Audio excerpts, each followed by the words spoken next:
আপনার কাছে ভোট চাইতে আসবে, আপনি বলবেন আপনি নামাজ পড়েন কিনা আগে তাই বলেন। ভোট চাইতে আসবে, আপনি বলবেন আপনার মুখে লম্বা চাপদারি কোথায় আমাকে বলেন। ভোট চাইতে আসবে, আপনি বলবেন আগামীর 5 বছরে আপনি এই গোদাগাড়ির জন্য কি করবেন আমাকে লিখে দিয়ে যান। ভোট চাইতে আসবে, সোজা ভাষায় বলবা আপনাকে ভোট দিব সম্মানের খাতিরে, স্যালুট মারলাম পা দিয়ে হাত দিয়ে। কিন্তু ভোটে যাওয়ার পরে যে রূপ চেঞ্জ হয়ে যায়, এখন হাত দিয়ে মারলাম পা দিয়েও মারলাম, রূপ চেঞ্জ হইলে হাত দিয়ে না পায়ের জুতা দিয়ে আপনাকে মারব। ওইসব ধান্দাবাজির সময় শেষ, দেশ পরিবর্তন হয়েছে। আগামী বাংলাদেশে ক্ষমতার চেয়ারে আমরা কোনো নারীকে আর বরদাস্ত করতে পারবো না। লাস্ট কথা, শেষ কথা, দেখা যাক গোদাগাড়ির মানুষ আমাকে কেমন করে রেসপন্স করতে পারে। আমরা আগামীর সংসদে এমন একজন প্রধানমন্ত্রীকে দেখতে চাই, যেই প্রধানমন্ত্রী চাইলে দেশের জাতীয় সংসদে দাঁড়িয়ে যেমন বক্তব্য দিবে, আমার দেশের প্রধানমন্ত্রী চাইলে ঢাকার জাতীয় মসজিদ বাইতুল মুকাররমে দাঁড়িয়ে জুমার খুতবা দেওয়ার যোগ্যতাও রাখবে। হাত তুলে বলো ঠিক কিনা।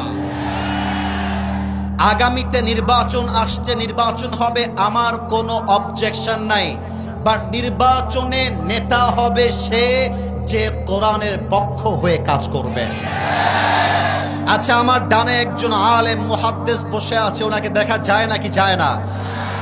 ওনাকে সহ সবার কাছে আমার একটা প্রশ্ন, বিবেকের কাছে প্রশ্ন। একটা মসজিদে ইমাম নেওয়া হবে, ইমামকে নেওয়ার পূর্বে ইন্টারভিউ হয়। ইমামের মোজ কেমন, ইমামের দাড়ি উঠেছে কিনা, ইমাম বিয়ে করেছে কিনা, ওর বই পর্দায় থাকে কিনা, ইমামের চরিত্র কেমন, ও হাফেজ কিনা, ওর যোগ্যতা আছে কিনা, ওর বয়স কেমন। ও বাবা, 500 মুসল্লির মসজিদে ইমাম নেওয়ার জন্য এরকম পা ছাটাই জাস্টিফাই হয়, চুল খুলে দেখা হয়, না পারে পায়জামা খুলে দেখবে, এমনও করে অনেক লোকেরা আছে না নাই? বলো বলো। মাত্র 500 লোকের ইমাম নেওয়ার জন্য এত জাস্টিফাই, এত প্রশ্ন, এত ইনভেস্টিগেশন।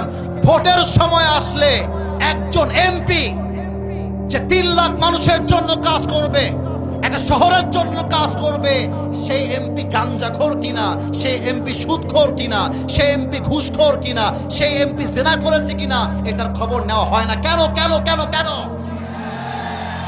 একটা মসজিদে ইমাম নেওয়া হবে, ইমামকে নেওয়ার পূর্বে ইন্টারভিউ হয়। ইমামের মোজ কেমন, ইমামের দাড়ি উঠেছে কিনা, ইমাম বিয়ে করেছে কিনা, ওর বই পর্দায় থাকে কিনা, ইমামের চরিত্র কেমন, ও হাফেজ কিনা, ওর যোগ্যতা আছে কিনা, ওর বয়স কেমন।